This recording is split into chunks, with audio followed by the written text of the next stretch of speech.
Well, we got a challenge ahead of us, I guess.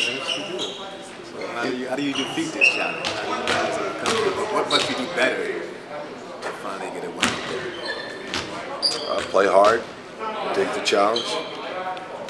It's more than just hard work that we have to execute the right way. Does it matter that they have so many guys that are injured now? Like some guys that have been hurt. I don't buy that at all. They're going to have a defensive plan. They still have two, exceptional offensive players in Miller and Roy. They're playing well, so they can still find the offense to generate some points. Isn't it amazing, Coach, how one team seems to have another team's number for a period of time? Yeah, I don't know about that part. I don't know if they beat us in our court. But up there. Yeah, on their court they do a pretty good job. But this is a young team that really plays well on their home court, and they've got a good coach, and they've learned how to defend us in a way in which we're going to have to make some changes. How's it looking with Pau Gasol? I don't anticipate Pau being ready to play tomorrow. We're hopeful, next week, maybe Sunday if things shape up. But right now, I wouldn't say tomorrow's going to be a game. Is he going to make the trip? Yes, he will. Is Pau's absence the reason for the slow start, particularly the first half of the last couple of games? It's possible. We're still, I think, struggling to find something offensively that we can go to right away. We're used to going to Kobe right away with that type of lineup without power in there. And we got to find some other guys going, and they're not clicking right away off the bat. Phil, are there any patterns you can identify from the losses in Portland that keep happening to you, or are they each pretty different? Yeah, I think the philosophy is to take Kobe out of the mix, and without Kobe scoring, our team has difficulty winning games, and that's pretty obvious too. I think he scores a certain percentage of points of games that we play, and if they do that kind of job, they're capable of doing. He has a hard time carrying the load.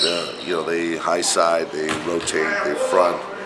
If he's on the post and they send a double team guy on the passes that go in.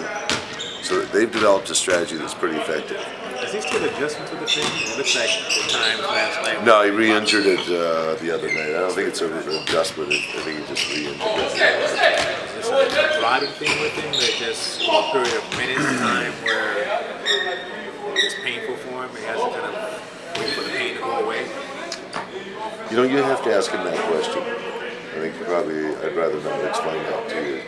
It's his finger. See? Luke is out there right now. He's looking really good. He's attractive, man. How was his basketball? He's close. Unfortunately, we're not doing a whole lot of running today. We played 3 and 4 nights, and we got to slow it down a little bit so we have the energy for this weekend.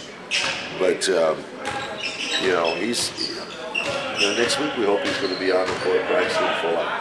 So Could his return, do you think, help with some of that execution? Say that again. Could his return help with some of that execution? Well, Luke still is a great passer. Execution-wise, I don't think that's. I'm going to just throw it all on his back and say it's his execution, but he's going to look to pass first, and that's always a process in which guys cut. So if his guys are open, makes easier baskets for us. So a lot of you guys just run the offense. Yeah, that's true. I'm assuming they've done the same strategies when they play you guys at Staples Center against Kobe. Is it just that other guys are more adept at stepping up at home, or hard to say? Their offense isn't quite as probably as potent on their visitors' court as at home. So we've had a ability to beat them, maybe not 8 consecutive times, but probably 7 out of 8 or 6 out of 8 in the last 4 years. But this, obviously, at home they're very effective. And we had a very spirited game up there last year in which Trevor got thrown out and a whole bunch of stuff came out of it. But we've got to find a way to compete and do it the right way out there. Check the weather up there yet? It's going to be raining. That's sunshine to them, and it's going to be fine. A couple of times in the past, you've used the word irritating in a loss. Was there something irritating about last night's loss to you? Well, we came back into a tie, tied the game twice in the fourth quarter. And that's when good teams finish. You may get guys break out and get out against you in this league at any time. But then in the fourth quarter, experienced teams, you'll go out there and execute, get things done. And they beat us to that punch. And just went away from us. They got a couple baskets on runouts and a 3-point play, and suddenly now we're down and looking back up from a 9-point deficit. That's very irritating. We had Have you 3 or 4 unsuccessful trips down the court. have you switched up your routines at all up there as far as hotels or shoot arounds or Yes. anything like that? Hasn't helped much. No, obviously not.